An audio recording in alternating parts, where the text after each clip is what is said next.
बच्चों, कुछ technical problem के कारण हमारा ये वीडियो रुक गया था। अब नए उससे हम स्टार्ट करते हैं। मैं आपको जो बता रही थी उपभोग फलन की तालिका और उसका चित्र बता रही थी। ये आपके बुक में 120 पेज नंबर पर दिया हुआ मिल जाएगा। इस तालिका के अंतर्गत 4 कॉलम आपके बने हुए हैं। पहले कॉलम के अंतर्गत आय दी हुई है, दूसरे कॉलम में उपभोग दिया हुआ है, तीसरे में एपीसी औसत उपभोग प्रवृत्ति जिसे कहते हैं एवरेज प्रोपेंसिटी ऑफ कंजम्पशन, और चौथे कॉलम में एमपीसी या मार्जिनल प्रोपेंसिटी ऑफ कंजम्पशन दिया हुआ है। बच्चों, यहाँ पर आय आपके 0, 100 का डिफरेंस देकर 100, 200, 300, 400, 500 दी हुई है। और इसी तरह से उपभोग जो है 0 आय के स्तर पर भी किया जा रहा है। ये आपके 100 दे रखा है, फिर 50 का डिफरेंस लेकर 150, 200, 250, 300 और 350 दिया हुआ है। औसत उपभोग प्रवृत्ति, इसका फॉर्मूला जो होता है C डिवाइडेड बाय होता है। क्या होता है? C कितना दे रखा है? 100।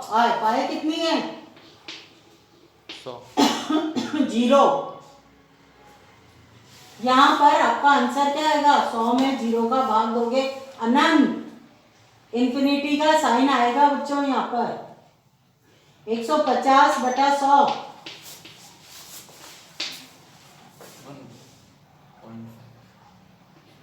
1.5, फिर 200 बटा 200 1, फिर आपके 250 बटा 300, 5 के अंदर 6 का भाग दे लेना। इसी तरह से 300 बटा 400 और 350 बटा 500, ये आप अपनी एवरेज प्रोपेंसिटी को निकाल सकते हैं। बच्चों, हम आगे बढ़ रहे हैं। एमपीसी, एमपीसी के अंतर्गत आपका सूत्र क्या होता है? Delta C divided delta Y. तो पहली वाली जो है वो तो माइनस के साइन से डिनोट हो गई। दूसरी वाली जो है डेल्टा सी, उपभोग का परिवर्तन 50 और 100 का कितना है? 50, और इन दोनों का डिफरेंस आय का परिवर्तन 100.5 आ गई। यहाँ भी फिर 50, 150 और 200 का डिफरेंस डेल्टा सी कितना है? 50। ये हर बार 100, हर बार ये आपके 0.5 आएगी, 0.5 आएगी। ये आपकी एमपीसी हर बार 0.5 आएगी, जो 0 से तो अधिक है और 1 से कम होती है। बेटा, हम आगे बढ़ते हैं यहाँ पर, और इसके अंतर्गत अब मैं आपको चित्र बता देती हूँ। चित्र के अंतर्गत आपने यहाँ पर OXR, जहाँ पर आपने आय का स्तर लेना है, OYR यहाँ पर आपकी और उपभोग और साथ में आपके एपीसी और एमपीसी। यहाँ पर आप उपभोग ही लोगे, और एपीसी और एमपीसी को आपको मैं बताऊंगी कैसे ज्ञात किया गया है। यहाँ पर बेटा अपनी जो आय रेखा है, ये आय रेखा 45 डिग्री की हम बनाते हैं। y = c + s होता है। ये 45 डिग्री की रेखा होती है, आपके 45 डिग्री की रेखा होती है।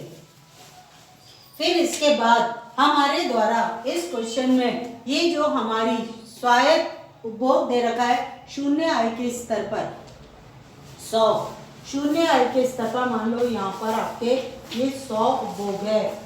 तो यहाँ से लेकर ये जो आपकी सी रेखा बनी है, ये A + B Y D का यूज है।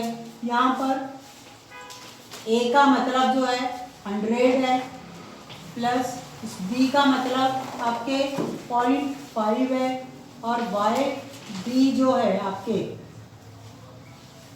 YD जो आपके है, जो भी आय का स्तर आपका रहेगा वो आपके यहाँ पर इसके अकॉर्डिंग चलेगा।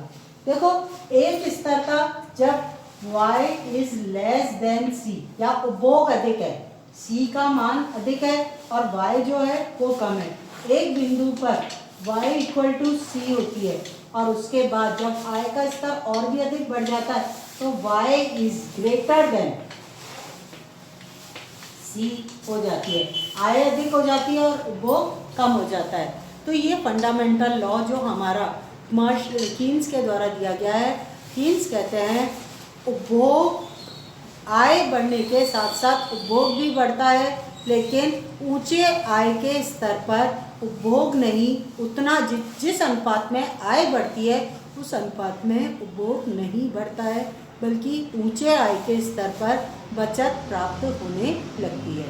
बेटा मैंने तुम लोगों को ये समझाने का प्रयास किया है। इस चित्र के अंतर्गत यहाँ से लेकर 0 से लेकर 100 तक जो शून्य आय का स्तर है, इस पर किया गया सारा उपभोग जो है आपका, ये स्वायत्त उपभोग कहलाता है, स्मॉल ए कहलाता है। ये जो ढाल आपको स्मॉल सी दिखाई दे रहा है आपको कंजम्पशन रेखा में या उपभोग रेखा के अंदर, ये सारा का सारा ढाल आपका स्मॉल बी का परिणाम है और ये इन दोनों से मिलकर ही अपनी उपभोग फलन की रेखा बनी है। ये रेखा एक बिंदु पर आय रेखा को काटती है, y इक्वल टू सी हो जाता है उस बिंदु पर। उस बिंदु से पहले y जो है कम है, आय कम है और उपभोग अधिक है, और इस बिंदु के बाद आय अधिक है और उपभोग कम है। तो ये स्थितियां जो है इनका अध्ययन आपके द्वारा किया गया है। उपभोग फलन का जो वक्र बनता है या उपभोग की जो रेखा बनती है समष्टि अर्थशास्त्र में, वो आपके धनात्मक ढाल लिए हुए होती है, मतलब कम आय के स्तर पर कम उपभोग किया जाता है, आय का स्तर बढ़ता जाता है अर्थव्यवस्था में तो उपभोग का स्तर भी बढ़ता है, लेकिन ऊंचे आय के स्तर पर आय इज ग्रेटर देन उपभोग हो जाता है। थैंक यू बेटा, आज के लिए इतना ही। कल हमारे द्वारा कोई प्रॉब्लम होगी तो उसको सॉल्व किया जाएगा या आपसे पूछकर आगे बढ़ा जाएगा। एक बात जो मैंने आपको बताई है, कोई भी बच्चा यदि ट्यूशन क्लास में इंटरेस्टेड हो तो 1 जनवरी से मेरे द्वारा स्टार्ट की गई क्लास को अटेंड कर सकता है। Thank you.